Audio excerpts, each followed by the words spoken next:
আসসালামু আলাইকুম। সবাইকে আমার শুভেচ্ছা। বিডি বাইক মার্কেটের পক্ষ থেকেও সবাইকে শুভেচ্ছা। আপনাদের সঙ্গে অনেকদিন আসলে দেখা হয় না বা কথা হয় না। বারবার ফেসবুক লাইভে গিয়েও লাইভ করাটা সম্ভব হয় না সময় স্বল্পতার জন্য। তাই আপনাদের জন্য আমি প্রত্যেকটা প্রোডাক্টের উপরে কিছু ভিডিও তৈরি করে দিচ্ছি যাতে আপনারা এই প্রোডাক্ট সম্পর্কে জানতে পারেন। তো বর্তমানে অনেকের একটা প্রশ্ন থাকে, রেসিং কয়েল, প্লাগ, এই সমস্ত সম্পৃক্ত অনেক প্রশ্ন তাদের থাকে। প্রশ্নগুলো আমি আমার পেজ থেকে কালেক্ট করার পর আমি আপনাদের এখানে অ্যান্সার দেওয়ার চেষ্টা করতেছি বা এই সম্পর্কে জানাবো। সর্বপ্রথম আপনাদের যে বিষয়টা জানার থাকে, আসলে আমরা কেন আমাদের স্টক কয়েল পরিবর্তন করে আমরা এই ধরনের রেসিং কয়েল ইউজ করি। স্টক কয়েল একটা নির্দিষ্ট সময়, অর্থাৎ দেখা যায় 10,000 বা 15,000 কিলো যাওয়ার পরে আপনার স্টক কয়েল থেকে সঠিক পরিমাণে বিদ্যুৎ সরবরাহ আর আসে না। অর্থাৎ আপনার বিদ্যুৎ সিডিআই থেকে কমান্ড দেয়, সেটা কয়েল সেই কমান্ডটা নিয়ে কয়েল বিদ্যুৎটা পাস করে। তো দেখা যায় যে বাইকে নর্মালি 20,000-এর বেশি ভোল্টেজ বিদ্যুৎ দরকার হয়। যখন কয়েলটা পুরান হয়ে যায় তখন সে 20,000 ভোল্ট বিদ্যুৎ কনভার্ট করতে পারে না, তখন কয়েল চেঞ্জের প্রশ্ন আসে। তো আপনি স্টক কয়েল কিনবেন না রেসিং কয়েল কিনবেন, তার একটা প্রশ্ন রয়েই যায়। রেসিং কয়েলটা আসলে এটা লাইফ টাইম অনেক বেশি থাকে, স্টক কয়েলের থেকে বেশি ভোল্টেজ এটা ট্রান্সফার করতে পারে। এই জন্য আসলে আমরা রেসিং কয়েলগুলো ব্যবহার করি। এইটাই সুবিধা, যেমন আপনি মাইলেজ ফিডব্যাকটা ভালো পাবেন, এদিকে আপনার এক্সিলারেশন অনেক স্মুথ হয়, বাইকের ভাইব্রেশনও অনেক কমে যায়।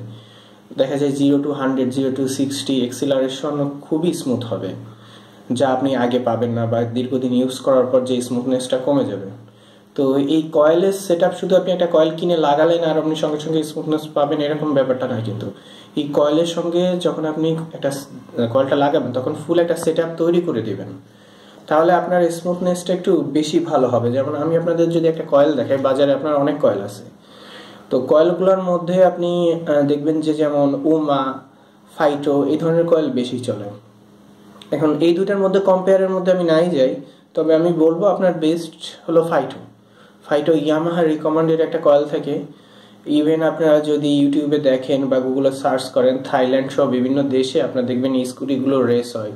200 সিসির, 1000 সিসিরও স্কুটি আছে, হয়তো বা আমরা জানিও না। এইগুলো রেসের সময় দেখবেন যে বড় করে ব্র্যান্ডিং করা থাকে ফাইটোর, অর্থাৎ এর একটা বড় ধরনের ব্র্যান্ড। যেমন আপনি প্লাগের কথা যদি বলেন, তো এনজিকে নাম্বার 1 ব্র্যান্ড, আর উমা একটা লোকাল ব্র্যান্ডের মতন, মানে গ্লোবাল লোকাল না, গ্লোবাল একটা ব্র্যান্ড বাট গ্লোবালের লোকাল আর কি, এরকম একটা ভার্সন। তো আপনি যেমন আইফোন আর শাওমি তুলনা করলে তো হবে না, ঠিক তেমনই আপনার উমা শাওমি আর এনজিকে আইফোন ঠিক সেম কোয়ালিটি। সো এই নিয়ে আমি মনে করি আপনাদের অনেকের কনফিউশন চলে গেছে। যখনই আপনি ব্যবহার করবেন, দাম দিয়ে কিনবেন, আপনি আপনার টাকা, মোটরসাইকেল আপনার, সো আপনি যখন ব্যবহার করবেন চেষ্টা করবেন অরিজিনাল এনজিকে বা আপনি আরও ভালো ডেন্সো যদি ইউজ করতে পারেন, যেগুলো ব্র্যান্ডেড, যারা রেসিং স্পন্সর করে বা হোল ওয়ার্ল্ড ওয়াইড যাদের একটা ভ্যালু আছে আলাদা, তাদেরকে ইউজ করবেন। তো আমি আপনাদের যেটা দেখাবো সেটা হলো আপনার একটা কয়েল, যেটা ফাইটো।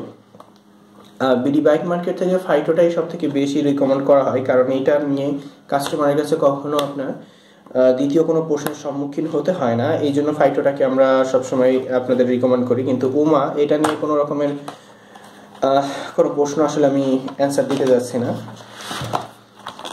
তো ফাইটোর কথা যদি একটু দেখাই, ফাইটো আসলে কয়েলটা থাকবে এরকমের। ফাইটো কয়েলটা আপনার কয়েলের বক্সটা এরকম থাকে। এটা দুইটা এডিশন হয়, একটা এফআই, একটা কার্বোরেটর। আমি আজকে আপনাদের এফআইটা দেখাচ্ছি। তো এফআই যদি আপনি দেখেন, এখানে আপনি একটা ম্যানুয়াল পাবেন। আনবক্সিং করার সঙ্গে সঙ্গে ম্যানুয়ালটায় আপনার লিখে দেওয়া থাকবে কিভাবে কি লাগাইতে হবে, এই ডিটেলস আপনার দেওয়া থাকবে। আর এখানে আপনার দেখানো আছে যে একটা পিক পয়েন্ট, কিভাবে আপনার হর্স পাওয়ারটা এটা ইনক্রিজ করতে পারেন। তো যাই হোক, এটা একটা ম্যানুয়াল। আর মেইন কয়েলটা যদি আপনি দেখেন, কয়েলটা আসলে এরকম হবে। আপনার কয়েলটা দেখতে অনেকটা এরকম। এইখানে লেখা থাকবে ফুয়েল ইনজেকশন। এটা দুইটা ভার্সন হয়, একটা হলো টেরাওয়াট 7400 আর একটা শুধু টেরাওয়াট। তো টেরাওয়াট 7400 ওইটা অনেক বেশি ভোল্টেজ দেয়, যেটা গাড়ির জন্য অনেক হার্মফুল হয়। ওটা সাধারণত 250 সিসি 300 সিসির বাইকগুলোতেই বেশি রিকমেন্ডেড করা হয়। আর শুধু টেরাওয়াটটা, এটা আপনি 150 সিসি যে কোনো বাইকে, ফুয়েল ইনজেক্টরটা হবে আপনার ফুল সিলভার, এই যে সিলভার কালার দেখবেন, আর কার্বোরেটরটা হয় বেগুনি রঙের। তো এটার সঙ্গে আপনি একটা কেবল পাবেন। এই যে একটা কেবল পাবেন আপনি, যে কেবলটা আসলে এটা প্লাটিনামের কেবল থাকে, এটা ইরিডিয়াম না, এটা প্লাটিনামের একটা কেবল থাকে। এটা কয়েলের সঙ্গে আপনি যে কেবলটা দেখবেন এটা কিন্তু প্লাটিনামের কয়েল। তো আপনি যদি আরো ভালো এক্সিলারেশন পেতে চান, আরো ভালো ফিডব্যাক পেতে চান, তাহলে আপনার এটার সঙ্গে সব থেকে বেস্ট হবে আপনি একটা এনজিকে এর একটা কেবল কিনবেন, যেটা ইরিডিয়ামের কেবল। একটা ফাইটোর একটা কয়েল আর এনজিকের একটা কেবল, এই কেবলটা আপনি যদি ইউজ করেন প্রাথমিক পর্যায়ে করতে পারেন, পরের সময় যদি আপনি একটা এনজিকের কেবল কিনে নিলেন, বা এই কেবল আর এই কয়েল আপনি একটা দুর্দান্ত ফিডব্যাক পাবেন। তো এর যে পরিমাণে ভোল্টেজ দিবে ওইটা আপনি যখন সাপ্লাই করবে ওইটা যাবে আপনার প্লাগটা ঠিক ওই ভোল্টেজটা থেকে তার কারেন্ট স্পার্ক করতে হবে।